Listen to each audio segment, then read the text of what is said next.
One of the biggest challenges I see in my clients is getting bread out of their diet. And today in this video, I'm going to share with you how I help them to get bread off the menu without feeling deprived. But first, in case we haven't met yet, I'm Angela. I am a registered nurse with over 20 years of experience, and I'm a certified health coach. I help women over 42 get their health back. You've already decided to watch this video, so I bet you have a good reason why you want to cut bread out of your way of eating. But just in case you aren't sure why it matters, refined grain flours of all kinds spike your blood sugar just like table sugar does. So sugar and all kinds of refined flour will cause inflammation. It leads to insulin resistance and weight gain. So the first step in any way of improving your health is to cut out sugar and refined grain flours. The first step is to take your time to step by step getting bread out of your diet. And what I mean by that is if you're having bread at breakfast, lunch, and dinner, tackle breakfast first, or whichever one is easiest for you. It may be dinner, and see what you can do there before you move on. Now, sometimes we have to make a bigger change, and whenever I'm working with somebody one-on-one, they can get past that difficulty because they have my support. But if you're doing this on your own, it is a lot more challenging to make a drastic change that is going to stick with you as a lifestyle for the rest of your life when you do it all at once. So, one step at a time. What kind of bread do you have at dinner? What can you have instead? And we're going to talk about that. And the next step is looking at alternatives. What kind of alternatives are going to work for you? You have to look at what are your options. What are some other foods that you can eat instead of a sandwich, for example, for lunch? You know, what else can you have? A lot of times you can have basically everything you have on a sandwich just on a bed of lettuce. Subway does that, right? You can order whatever sandwich that they offer as a salad. And it can be very satisfying whenever you have lots of fiber, you have extra vegetables, there's more room for vegetables in a salad than on a sandwich, so it's much healthier. Now, obviously it's healthier because you're not eating the bread, but you're also having lots more nutrients with the vegetable. Another step in finding alternatives may be to use a keto type bread, some sort of a bread that you either make or that you purchase that is made with almond flour, coconut flour. These are not grain flours, so they have more protein and fat and very low carb when you find those kind of keto breads. So that is an option. You can find those. There's also cauliflower crust, cauliflower bread. Just be careful and look that they haven't been also mixed with grains. A lot of times they're made with also some wheat or some rice flour.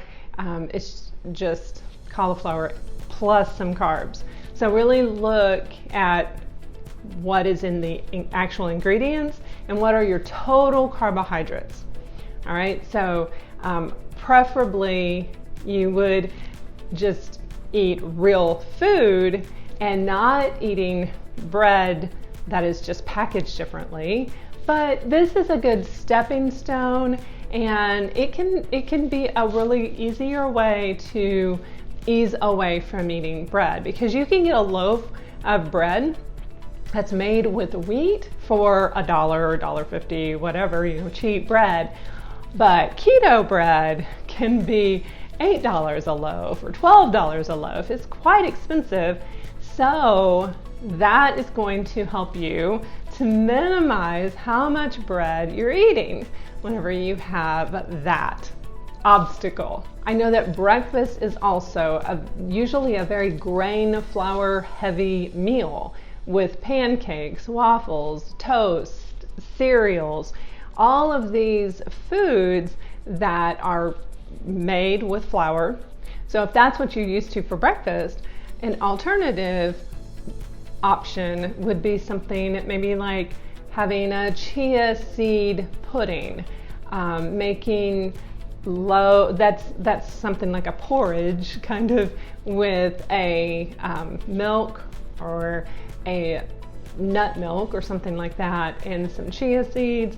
You can add protein powder to it, and that can be something kind of that feels breakfasty, that is lower carb. Also chaffles. I know chaffles are kind of a trendy thing right now, and that is cheesy waffles. So you can find recipes for chaffles. Probably they're in the freezer section as well. I haven't looked, but that's becoming kind of popular, and that might be a good alternative as well. What I found was that by starting your day with eating a heavier protein keeps you more satisfied throughout the day. So I basically eat dinner for breakfast, and so a meat, some vegetables, or I might actually make some sort of a chia seed pudding or something like that to go along with my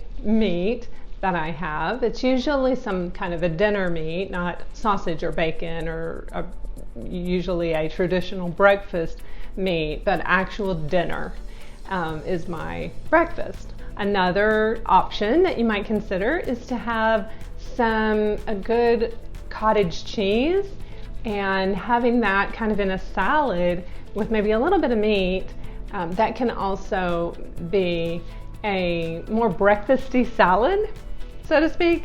So it may be, like I said, kind of something to move into and kind of get used to eating in a different way. I know at first it does seem strange if you're not used to eating this way, to have dinner for breakfast, to eat meat and vegetables first thing in the morning.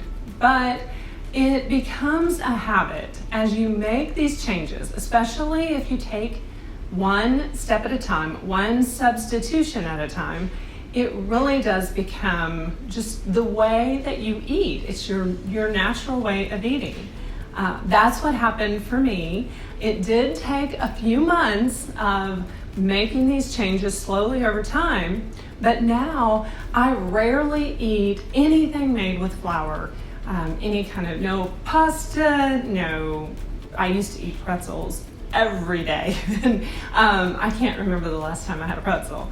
And no bread, and it's fine. I don't miss it. I thought I needed those kind of foods to feel satisfied. I would be so hungry.